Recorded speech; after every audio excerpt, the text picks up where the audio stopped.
Hello, everyone, and welcome to the episode 50 of the Office Hours podcast. In this episode, we had a chance to talk about the concept of visibility and how cultivating it helps in your efforts to get promoted within your company.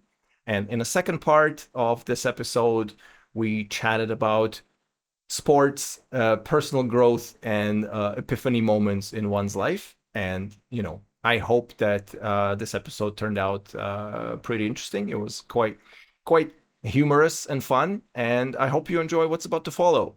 Thanks. Hello, everyone, and welcome to the episode 50 of the Office Hours podcast. It's been a quick minute since we did an episode 1, I think, where we said, hey, wouldn't it be nice to get to 50? Well, here we are, all that time later, so this is a bit of a jubilee. And Mo's back with us. He was there day 1, and he's here now, so, this is exciting. Continuity and stability. I wish everybody had that. So, how's it going, Mo? It's going good. It's going good. 50 is big number. We Yeah. should celebrate. Yes. I don't know how. Maybe we'll have to go to some sort of establishment in our. Excuse me. What the heck? I get spam calls for days. Apologies for that. But yeah, we should get to some establishment of drinking persuasion and get a Yeah. toast. Yeah. Yeah, we should do that. It's a big number. And honestly, it's been really exciting. Yeah, I like the idea and I enjoy that we do this together. This is our thing and I enjoy it. So thank you, Vasily, for the opportunity and it's nice. I Yeah. hope we No, absolutely. Thank you for, being the big part of it because it's much harder to just talk by yourself. So, it's much easier to do it this way. Yeah. And speaking of talking, I came today with I don't want to keep you there too long because I think it's probably like really hot where you are. Oh yeah. But I wanna talk to you about something today. Like I don't know if we talked about it before, but I noticed funny story. I'll give you a background, right? So there was a Ballon d'Or. I don't know if you know about this soccer thing, like the best players in the world. And there was a long list of like 30 people who were supposed to be like the long best players in the world right now. And there is this particular guy, his name is Rodrigo. He didn't make the list, but he plays for Real Madrid. If you know football, Real Real Madrid is a Madrid, yeah. big team. Big Yeah, team. Yeah, so yeah. he plays for Real Madrid and he won a few trophies, yeah, this past year. So his name should be there, like if you look at it based on like, as a fan or probably as a people that watch soccer, you probably figure like his name should be there, but he didn't make the list and he was really upset. And I was thinking about the situation and then I realized that even in football, it's a little bit like what we do, like you can be good at your job, but you also need to market yourself for people to actually see that you're good at your job. Rodrigo is an amazing footballer. He has scored beautiful goals. He contributes to his team. He does well for the attack. He does a lot of good things, but he doesn't do like PR stuff. Like, he just does his job and go home.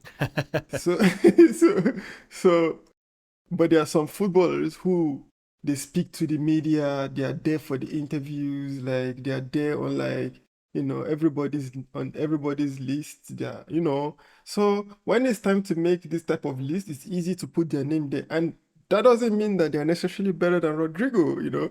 So I was just thinking about it and then I realized that we talked a little bit about this like some years back, and it was about visibility at work. And I was saying like, um, we were talking about how we don't like the idea, but this scenario made me realize that you can hate the play, you can hate the. Is Don't it the hate the player you player, want to hate the game. hate? Yeah. Which one do you hate? You can hate one of them, but the game is the game, right? Yeah. So I was just thinking, like, how how do you feel? Also, I noticed that when it comes to like getting promotion, like if you want to get promoted, like in your team or something like this, it is very common that you're not really just being promoted based on like merit. I mean, there is merit to it, but also there is visibility point.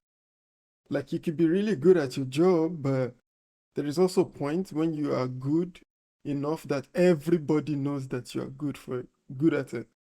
Otherwise, there is like going to be there could be contention. How do you say it? Contention? Like somebody might say, "Oh, yeah, really," like I don't know how to explain this part, but I think you probably understand what I'm trying to Yeah, say. I And think I see what yeah, you mean. Yeah, yeah, yeah.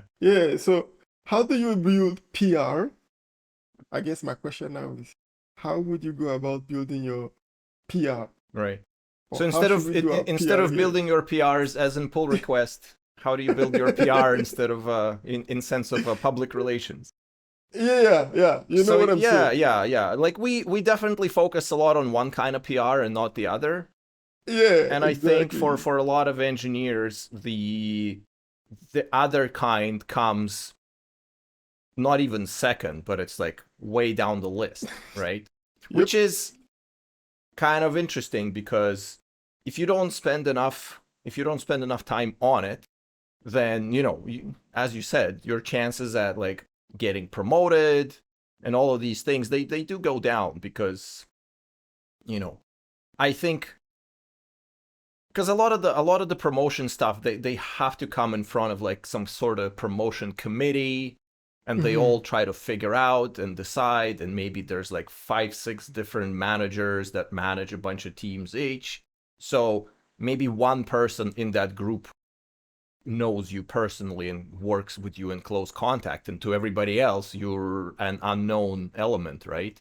And so that's why in especially bigger organizations, the whole thing with visibility, as much as I kind of dislike it, it is probably to my detriment, because if I don't do it, I don't get anything out of it, right? So it's like it's only natural. It's like how come you haven't been promoted yet?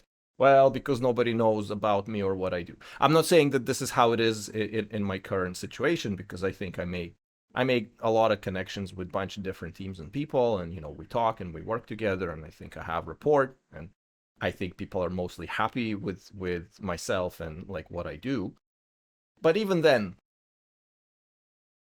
like, if you have no trouble convincing your peers of the fact that you need to get promoted, your peers being people that you spend every day with working, right? But your promotion mostly rests on the shoulders of people which are further removed from, somebody that you do day to day interactivity with, right? So if they don't know about you, if you're not visible, then they'll probably might favor somebody else just because it's like advertisements. I don't know if it works Yeah. or it doesn't work, right? But like if you go to a store and you buy a brand, did you buy a brand because you've been advertised that brand so it's familiar, or do you like the brand? And if you like the brand, why do you like the brand? Is it because it's advertised, or subjectively you just like it better? I don't know. I can't tell. Probably advertisement people who do psychology and advertisement will tell you that of course it works, because they want for people to spend more money on advertisements because that's how they get paid. Whether or not it works in reality, who's to say? But yeah, you still have to put yourself out there, and which is, I don't know, it's kind of annoying to me on one hand, because I guess I don't know if it's always been the case, or is this like this era of social media thing? Because before, engineers were engineers, they weren't really going for the social aspect. I don't know. I'm bullshitting off the top of my head. I don't know if it's any of this is You true. know, It's how I perceive it, right?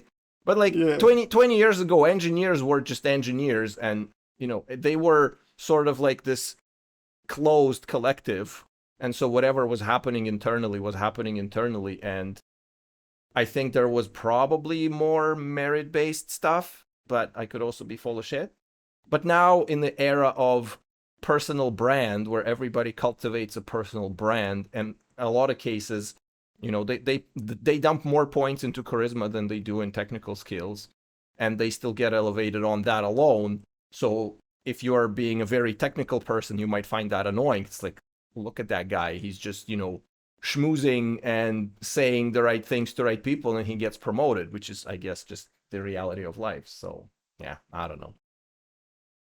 Yeah, Yeah, this hurts, it does. especially It's like, because I have made my peace with it, but it's just that now I'm just trying to yeah, find the comfortable way to go about it. Like yeah, to let I made my peace with it. Like I yeah. know the It's game a is the game. it's a good turn of phrase. It's like, I made my peace with it too, but I don't think my bank account made a peace with it, to be honest with you. You know what? I think this is probably the situation because like I made my peace with it, but I need to understand, like I need to update my personality to be able to do this kind of thing. So for example, when it comes to visibility for us, this is what it sometimes looks like. Let's say you are doing a review on somebody's pull request, you know, and you see a certain mistake, like someone makes a mistake on the pull request, something that they can fix.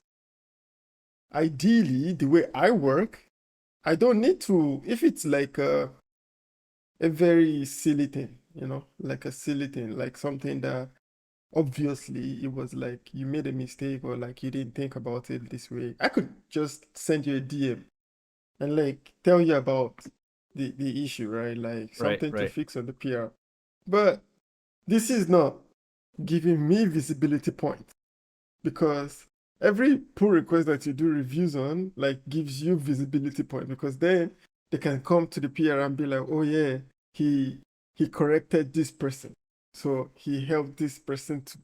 This kind of things makes me feel like for you to actually earn visibility points, you need to make someone else put someone else under the bus or something like this. So someone needs to pay for this point Yes. that you Well, you want to get. So this is why it's I struggle with the idea, but the game is the game, I I think guess. I think that it's one aspect maybe that you can leverage, but I don't think that it's the primary aspect. I I I don't know. The thing is, it's like, in a lot of ways that there's certain types of behaviors that you can do to sort of gain some status in short term, but usually they don't really work too well long term. Because if you manage to just being a complete douchebag in your code reviews and throw everybody under the bus for the sake of being visible, it's like, yeah, you'll be visible for a while, but then everybody will come to understand that you're a dickhead and nobody wants to work with you.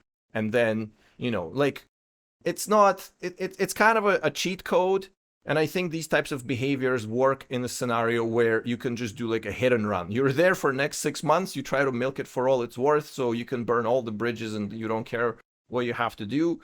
You can employ these tactics and probably get something out of it. But if you are intending on actually working with everybody there, you probably don't want to. And I don't know if necessarily it's throwing somebody under the bus, because like throwing somebody under the bus would be like leaving a comments in a style like, hey, look at this idiot and what he did there. Like only a moron would do something like that, right? But there's multiple ways of approaching code reviews that don't have to be this way, so you can still have your opinion be visible there, and not just do it from a point of view of like trying to get a one up off somebody else, but rather actually help them realize their mistakes. So there's multiple ways of going about it and pull requests specifically. But I think, to me, like, visibility, because again, if you have to be interfacing with people who are you normally not interfacing with on a daily basis, that comes at a level where you have to integrate with different teams, where you have to either integrate their products or tool chains or processes into your team, or you try to do the reverse if they come to you for stuff, and about being helpful but not so much that they just write you, and being prompt but not as much that you have to like drop everything that you do in your own thing and like help somebody else. And I think that this process is gradual and slow, Because again, you don't want to just come in into other teams and start like criticizing them on their shit. Like, wait, who the heck are you, right? Like it. I think that the other thing too is people think that it will be something that it's like, oh, I'm just gonna come in and leave some code reviews and then everybody will know my name. It's like, yeah, probably not, because it's a thing that you build, right? It's you want to be in a situation where if somebody asks some question, other people would say, oh, hey, you can go ask this guy because he would know. Because that puts your name next to some domains of knowledge that you're like the best at. And this way, like that goes around. I, you know what? I'm glad you brought this up. But this is the question now. You see, there are certain, from my point of view, again, like I feel like I need to put this disclaimer out because I think the dynamics are different in each teams and each company. And but for me, I'm speaking just from the view, that my own view, like what I've seen so far.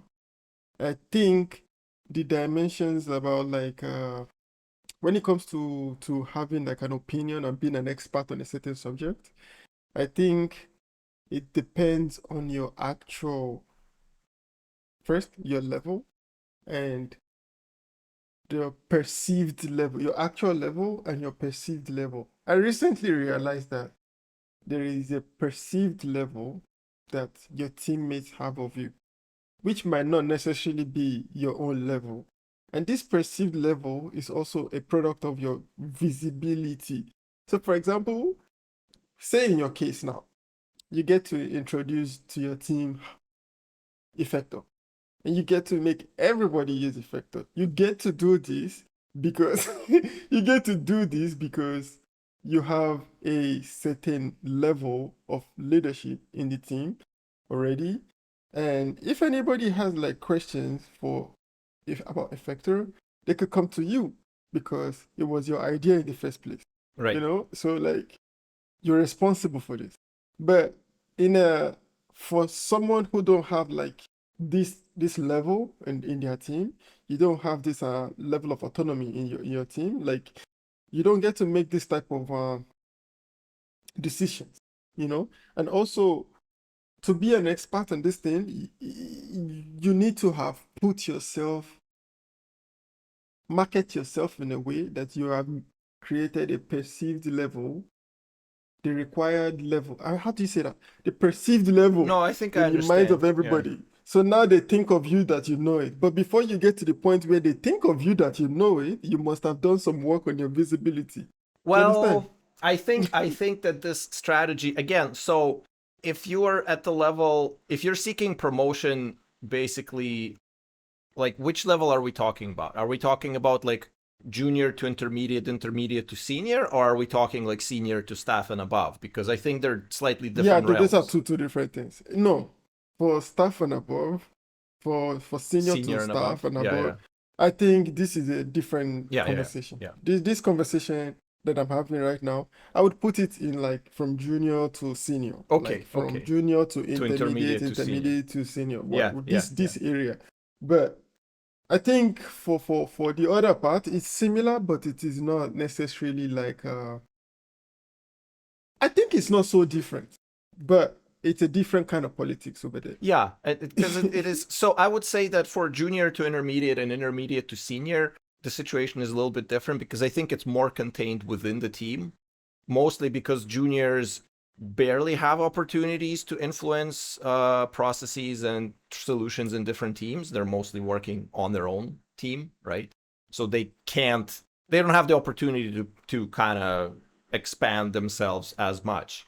And same probably goes for intermediate. Like they have more autonomy, but they are still firmly under the auspices of, the team lead or a senior dev on a team. So again, for them, I think that juniors and intermediates should not focus as much on the self-marketing piece because it's within their team and everybody can actually see their work. So instead of saying that you can do things, you should just actually do things and people will see that. because that thing can seriously backfire. Like if you start impressing upon everybody that you're such a hot shit, and then they look at like 3 or 4 of your pull requests and see shitty code, they'll be like, yeah, this guy is just full of it. We don't really trust his marketing. It's like, yeah,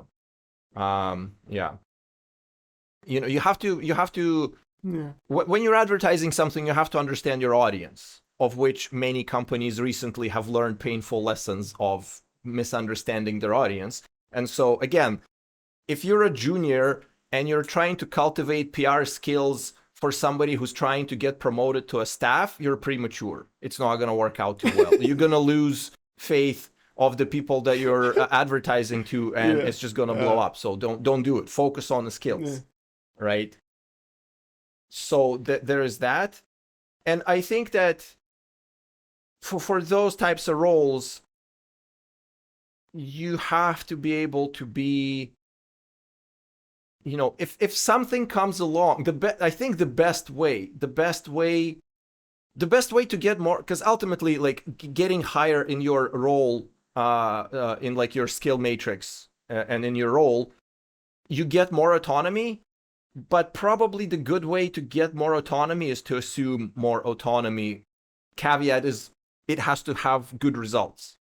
So like if something happens and you identify it and you fix it appropriately in a way that does not raise any questions from everybody, and you do it on your own, everybody's like, oh, okay, well, I don't have to worry about this guy. He knows what he's doing, right? I don't have to babysit every step and make sure that everything's done right. I don't have to send stuff back a bunch of times. And once you reach that stage, it's just naturally, as you assume more responsibility, eventually it'd be like, okay, well, the level does not, does not co-measure with the title. And that needs to be changed, right? And we kind of had that conversation in the pre-podcast days when, you were getting ready for your promotion at some point in time. And it's like, well, how do I convince them that I need to get promoted, right? And it's like, well, I've assumed all of these responsibilities and I'm doing them well, and everybody's happy, but I'm still junior. I don't remember where you were at that time, but the idea basically was like, hey, I'm doing all of this stuff, and I'd like to be recognized for doing all of this stuff, and everyone's happy with how I do this stuff, and I'm self-directed and all of the good things, right? But I mean, it's kind of individual in every given situation, but the theme is junior to intermediate to senior, get good. I agree with you. And for me, I see you could get good. You see, get good is it's easier part of it. It's the easiest part of it. Because like you said, say for example, so what I mean is like get good is valid, get good. And I'm speaking again. I'm speaking from my view. Get good is valid, but I think you also need to work on your PR. But like what I'm saying is that you are correct. It's just it comes later. It doesn't. You don't have to focus on it as much in those stages. But once you hit your senior level, now usually you get the responsibilities of interfacing with different teams, and now you have to sell yourself to other teams and other people, and not just people who work with you every minute of every day, right? So that's where my vision of it is a little bit different, I guess. Because honestly, like this, I agree because I think I might have told you also, like there is this person, like we were working together like a few years ago, and also, you know what, this is a bit controversial because I also feel like when it comes to visibility, I think maybe the female engineers might get more get more visibility to the male compared to the male engineers, just in case, like just because the industry has more male guys, and then when the female person is good and they're actually able to do stuff, they get more, oh, wonderful praises, like Yeah, oh. maybe there's a little bit of that. I think I don't know. I'm still fairly old school in that regard. Like when I was in school, we had 200 people in a program and it was maybe like 5 girls total, and Yeah. 2 of them dropped out after the first year. Yeah, So that's that pretty was less. 20 years ago. Now the situation is probably different. Although I wouldn't imagine that is anywhere near 50-50, nor I'm saying that it should be 50-50, because people ultimately have to play to their interests and their strengths. So if somebody does not find computer science that interesting, like, don't go into computer science. It's fine. Yeah. Yeah. And I think that I personally, there were times when I was more impressed by like a female engineer, because it's like, oh wow, okay, that's pretty cool, I guess, because it was just like unusual for girls to go into the industry Yeah. and reach those kind of heights.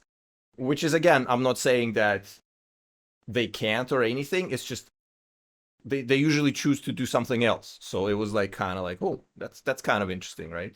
And again, I've seen more of it now, like in the last 5 to 10 years, the dynamic's been slowly shifting. I still can't make um, a good understanding of like what it actually means. And I've seen very good engineers, and I've seen very bad engineers of both sexes. So it's like, it's kind of a Yeah. wash, to be Yeah. honest. True. Yeah, True.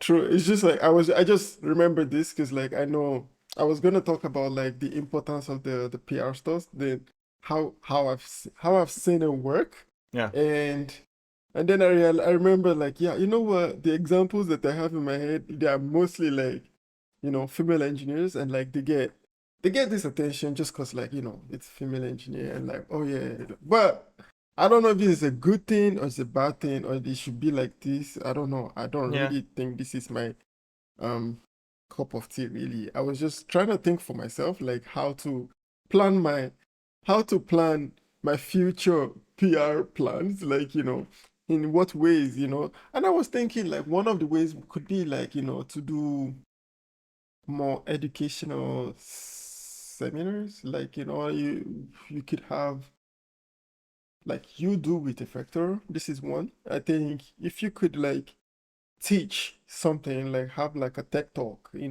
yeah, about yeah, something, yeah. and you want to Which I still need to do at my company. To like, we have the forum for that, to do that properly, but I've been kind of neglecting that part. And I want to.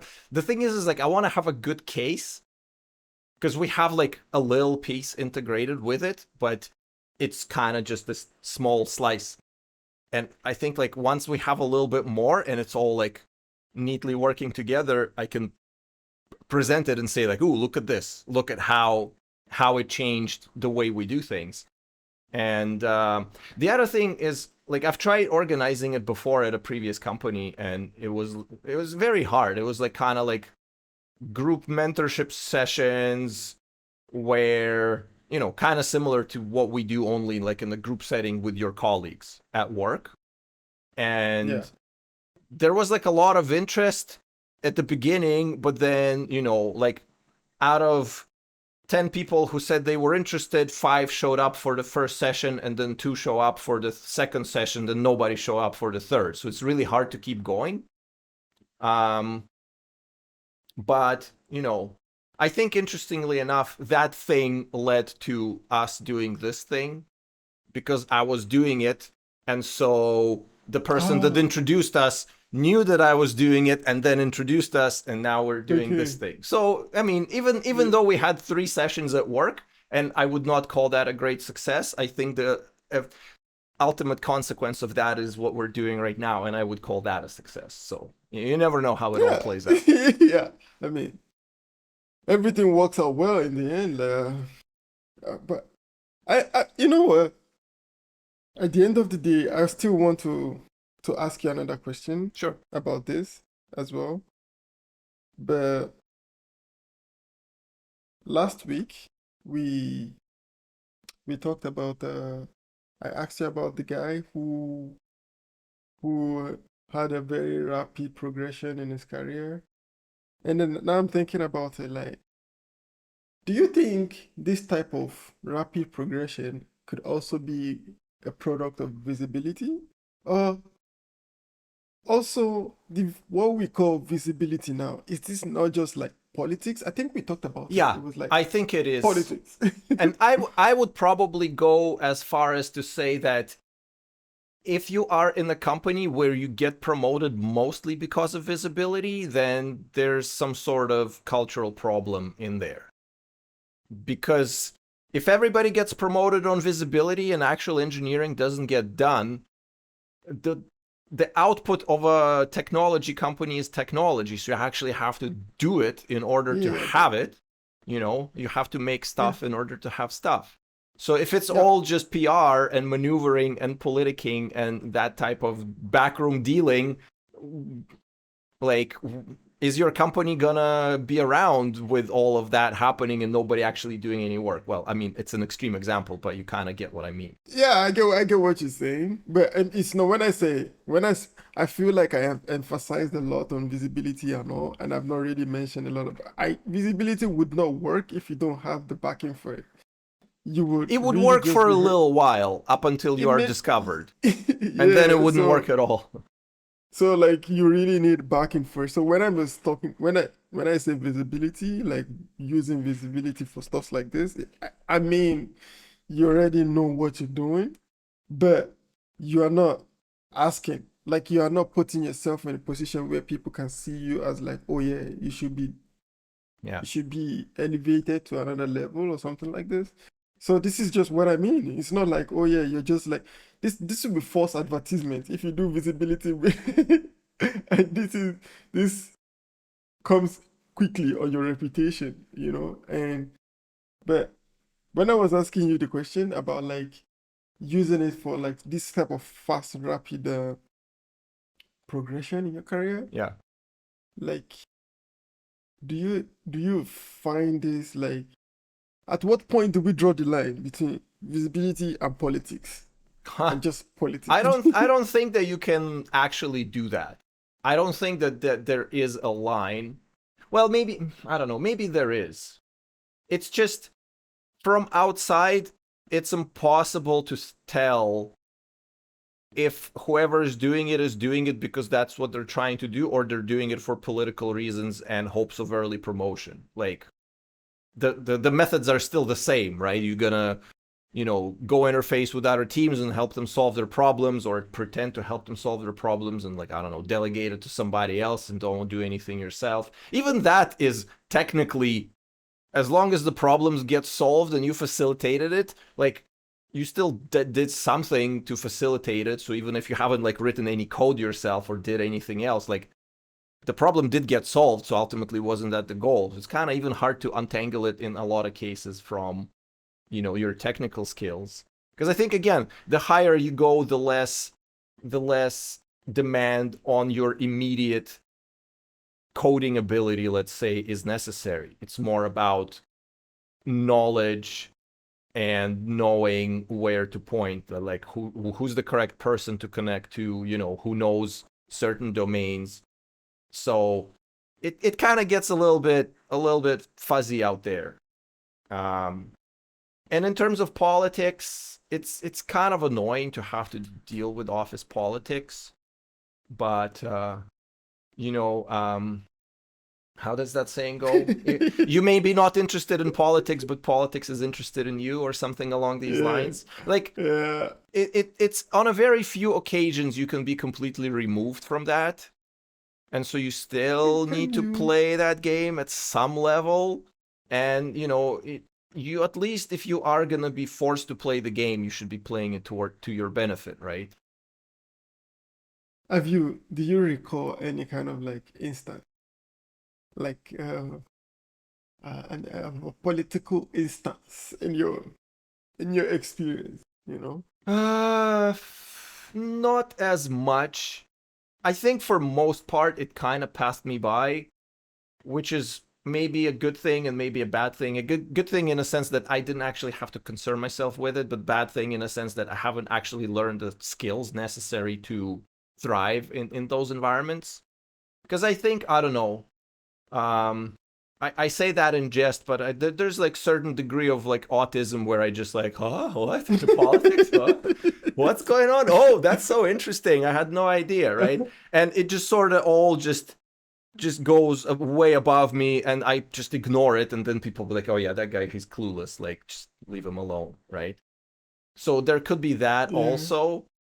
And I think when you kind of start approaching the level where you're exposed to the types of decision making that like affects other people's employments, it becomes a little bit more kind of, queasy a little bit of some of these things.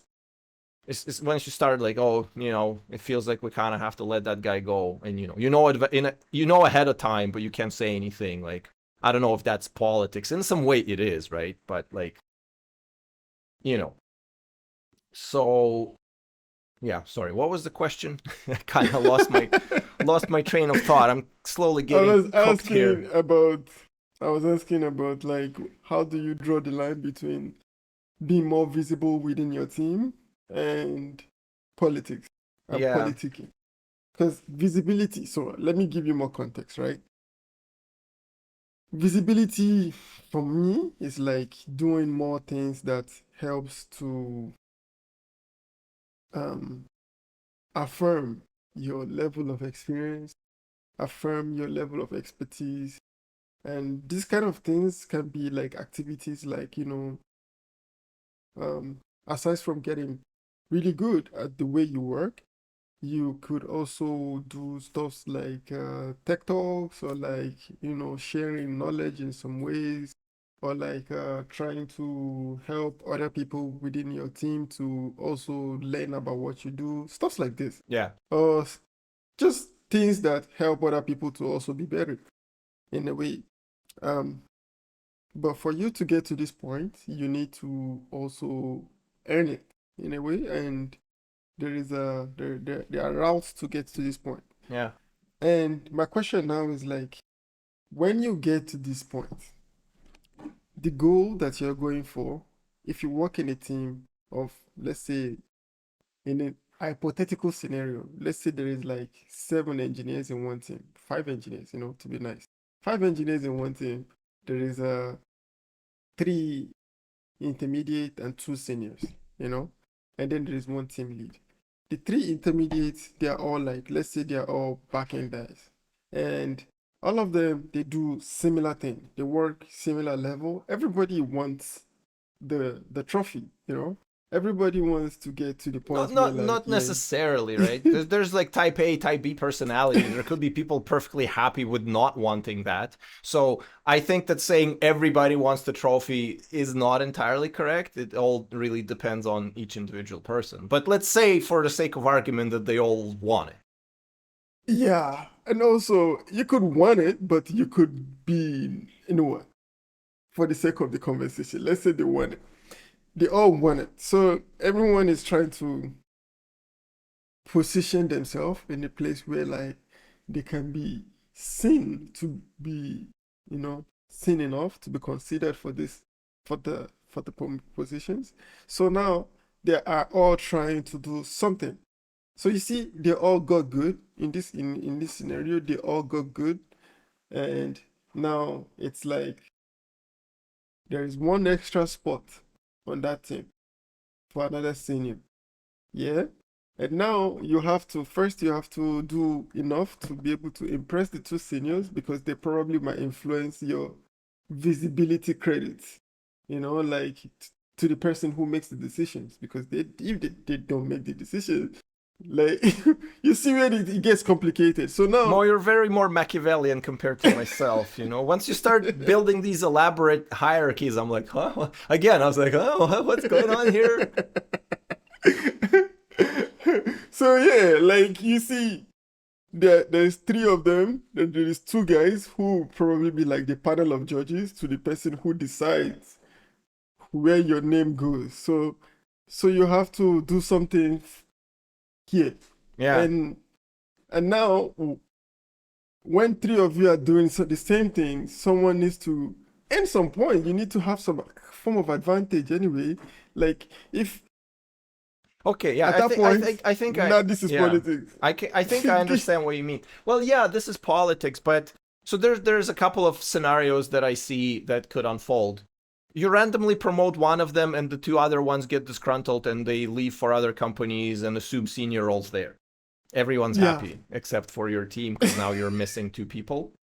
Um, like you don't have the budget to promote everybody all the time, right? Again, there's something to be said about mobility across teams. Maybe they can join another team within the organization and get promoted there. So, and I think that from the point of view of the person seeking the promotion, one of the best things you can do is to be dependable and level-headed during a crisis and solve it or help solve it in some substantial way. That earns you like a lot of brownie points. Just don't be the person who orchestrates the crisis to then try to solve it, because it's not a good idea. There was a case recently about some woman in Greece who was like setting buildings on fire and then flirting with the firefighters, and after she's been seen at like two separate fire incidents, the people are like, huh, that's kind of strange, and then she got arrested. Interesting. Yeah, Wow. yeah. Well, so don't employ that strategy. But if there is a crisis of which everybody's guaranteed to have a few, like how you behave during that and how you deal with it and how much responsibility you assume is going to be the thing that will definitely like elevate you. Because if you start just freaking out and like, oh my god, I don't know what to do, well, okay, he's the guy. Here's a guy who doesn't know what to do, you know. Yeah. So, yeah. But again, yeah, I don't know. As I said, I for most of my career, I've been pretty much blissfully unaware of all of that stuff, and I think now it's kind of serving me poorly, in the sense that I don't necessarily know what to do. And I mean, technically we have the skills matrix, right? So in theory, as long as I tick all the boxes on a skills matrix checklist for the next role, I should get the next role, right? And what you're saying is like, be that as it may, somebody could just get their way ahead of you because they, you know, show their face more often and stuff like that. Yes. This is what I'm saying, and it's reality. And it is reality, and I think that when I said before that it's like, hey, if you're junior to intermediate, just get good and then worry about the, you know, public relations. Maybe I missed the point at which I should have started worrying more about public relations, so I'm just still catching up. So I don't even know if I'm like the best person to answer that. We need some sort of hardcore career ladder climbing type of a personality, just, you know, winning at everything at any cost type of guy, and ask him, it's like, hey, how you do it? Because that's not necessarily my type of personality. And yeah, I am still maybe naively believing in a more meritocratic outcomes. But now I think I'm getting more and more sort of, the universe is telling me that I'm not doing the right thing here and I have to listen. So, you know. Yeah, I mean, I don't think it's a jungle. It's just, it is what it is. It's the game, you know. Maybe another time we'll talk more on some of these experiences where I'm coming from. Yeah. Because I know I've seen a few things happen. Oh no, of course. Yeah, that stuff happens all the time. It's just you know, it's one of those things that you just pretend doesn't exist, or at least I maybe pretended that doesn't really exist, and I was pretty content with it. Which again, you know, was that a right choice? It seemed like a right choice at the time. Was it influenced by some sort of, because I think that I've broadly gotten rid of like the imposter syndrome, at least in my domain, some time ago. But it could be other manifestation of imposter syndrome on that other level, right? Because with the promotion, you enter the territory of the skill set that is different to your current one, right? Because it is a change. It's not just, you know, like, oh, you just level up your thing more that you already do. No, it's like, no, it expands you to all of these new things that you have to do. And right there, the imposter syndrome can just flourish unimpeded. And so by ignoring that whole thing and saying, "Oh, I'm just perfectly happy remaining a senior," I don't have to deal with the reality of the fact that's like, hey, there's a whole bunch of skills that I'm really shit at, and I can just be like, just like sweep it under the rug and kind of pretend that everything's fine. Could be that. And again, is it a good choice? Is this the right choice or wrong choice? I don't know. It just how those cards played out, and now I am here to deal with the consequences of that. So Yeah, I mean, yeah, we don't know. it is what it We don't is. know. It is what it is at the end of the day. But I guess the whole thing just came from soccer, from the Ballon d'Or list, Yeah, and then I my just started to think about it. yeah, my knowledge of soccer broadly comes from the fact that I watched 3 seasons of Ted Lasso, and the first season was really good. So the latter two are kind of meh, but the first one was really strong. I realized that I really like the entertainment where there's somebody put it, it's like competency porn, where somebody Oh, comes in and like turns something around, and it's just like I enjoy reading that type of stuff, the books or the movies. So I enjoyed the first season. 2 and 3, not as much, but we'll see. you should watch more soccer. I think it's better than watching any form of series. It beats any form of series that you watch because it's drama for the most part. You see, some people, aside from the fact that you enjoy the sport, there are stories around what is going on Yeah, every time. That is like a movie, like, oh yeah, this person got traded somewhere, and then, oh, something happened to this person in the team. Oh, exclusive story about the entire team. Like, it's just drama and tabloid level gossiping to me. I don't know. And besides, you play soccer, right? I do. Right. So you can watch it and understand what's going on. And because I don't play soccer, I have an idea of what's going on, but not to like the finer points of it. And so unless you understand the finer points, you can't derive as much enjoyment out of it. It's like, I don't know. Uh, Back in the day when I did not, let's say, play Counter Strike, I could watch people play Counter Strike on stream and be like, huh, okay, I guess whatever. And then when I started playing, even though it was nowhere near like any kind of level, but just playing with friends, and some of them had aspirations to kind of get better. Once you learn inside how it works, once you watch it, you appreciate it way more because you actually know what they're trying to do or doing or failing to do. And you're like, oh, you did this wrong. You could have done that. You could have done this. You get way more enjoyment out of it. So you kind of have to be able to do the thing before you can watch other people do it and get as much out of it, I would say. I think so, but I think it's like hockey, right? I don't think I know everything about hockey. I can't play hockey. Yeah. I can't even do the sliding thing. It's a bit scary to me when I see them do it. But I enjoy watching it. Yeah. I enjoy the fights. I enjoy the fact that the skills involved.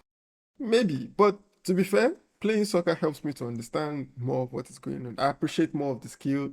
If someone makes it like a 30-yard pass, I appreciate it more Yeah. because Yeah. I know what it takes to make this type of pass. Yeah. Yeah. Or like, Like shoot from a if distance. you appreciate the amount of effort it actually takes to get that good, it's a completely Yeah, different thing. If exactly. you just casual observer, the thing is too with we kind of delved way off point, but it's kind of when you see somebody who's really good at something, they make it look effortless, and they make it look like you look at them and you're like, I could do that. That doesn't look particularly hard. And it's like, yeah, because they're really good at it and they train so much. And if you try doing it, Hmm. you have no chance. Forget about it. So when you know the amount of effort it takes and you look at it and be Yeah, like, yeah, that is something, right? yeah. Like, there's no way in hell See, I could do that. You understand that, like, there's just no way. I know. I feel the same way sometimes when I see some people do Yeah. certain things in soccer because I play in the attack most times, and when you watch like professionals play, you can see sometimes I just feel it's a lot of like energy, like a lot of running, and a lot of like how they are able to keep shape. Yeah. It's impressive, you know. Yeah, You it just is. like It is. And marvel by it. interestingly enough, that understanding was pretty pivotal for my own self-perception. When a bunch of years back, when I was in school, I started working at the climbing wall, and my friend we were taking the same classes, and he was going to climbing wall, and he also said, "Oh, at the time parkour was like all the rage, and it's Oh like yeah, he was like doing parkour. parkour with some of his friends. He's like, yeah, you should come Mhm. come by." And through there, one of the guys in that group, he was like teaching circus at a gymnastics gym. So I got to a gymnastics gym, and I kind of stuck around at the gymnastics gym, and I was just doing stuff for fun. Like, obviously, when you start learning that stuff when you're 20, it's like, but at some Yeah. point I had this realization that we just had a couple of guys. I think they were like Olympic team standbys or something like that. They were just insane, like, just you look at them soar casually through the air like a freaking bird, making it look completely effortless, just doing craziest elements and spins and stuff. And I was like, damn, like, I will never get that good. And at that moment, I had a thought to myself. It's like, they probably will never get as good as I am at coding, so that's okay. And at at that time, it was kind of an epiphany of sort, because I think at that time Interesting. my imposter syndrome finally said, like, okay, my work's done here, because it's like, Mm. I can't be good at everything, but there are things that I am actually good at, and I don't have to be afraid of the fact, right? And thinking that I am not Mm. good enough, because, like, hey, I That's good. actually am. I'm not That's good at good. this, but I could get better at this. Maybe I can't get as good as these guys at this thing, but I'm already good at that thing.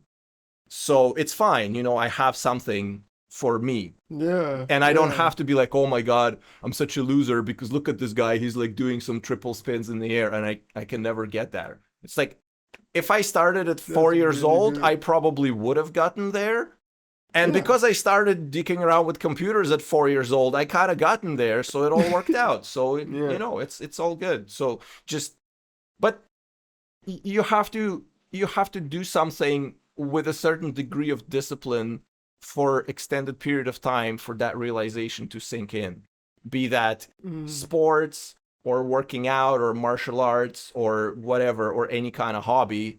And I think that eventually that realization strikes, and you're like, oh, okay, I put a bunch of effort in it and I got good at it, and now I'm good at it, so that's kind of nice. yeah. That's really good. That's very deep reflection, actually, and it's good because, like, yeah, it's very easy for people to compare themselves with like people that they see to be really better at them than at something, and then you just like assume the rest of your life is probably like this, and but there is there is good somewhere for you too Yeah, that you're really good at. This is really good, Vasily. Thank you. just just make sure you have some skill you're good at, because if you realize, like, oh shit, I actually have nothing, that would be a bad day. That would be a Do really you think bad it's? day. I don't think it's possible to have nothing. I think you're probably good at something, Yeah, I but think you you could. probably are good at something, but I think now, I think the modern modalities of entertainment make it so easy to just not do anything at all, that there's like a real danger of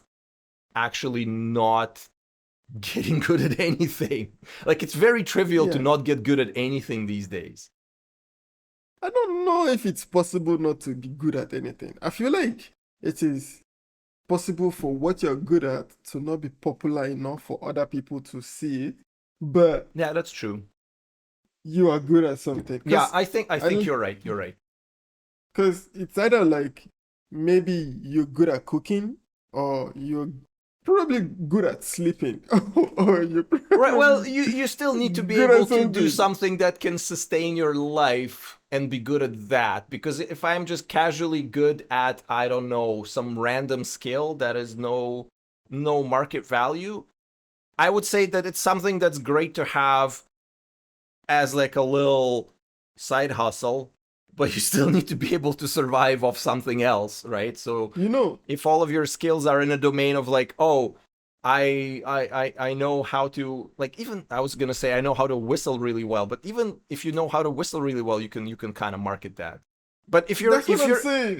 if you're really good at watching YouTube shorts for 8 hours a day, it's not a very marketable skill. It is. It Is it? is, Vasily. Shit, It I'm in the is. wrong business. Okay, bye. I'm gonna go watch some YouTube shorts. It is. You know what? People are getting paid now to watch videos online. Do you know what it means? Your job is to sit for hours just watching videos. Video. It is. So there is like any skill can get is Okay, marketable. I think we might be giving some people wrong ideas here. So,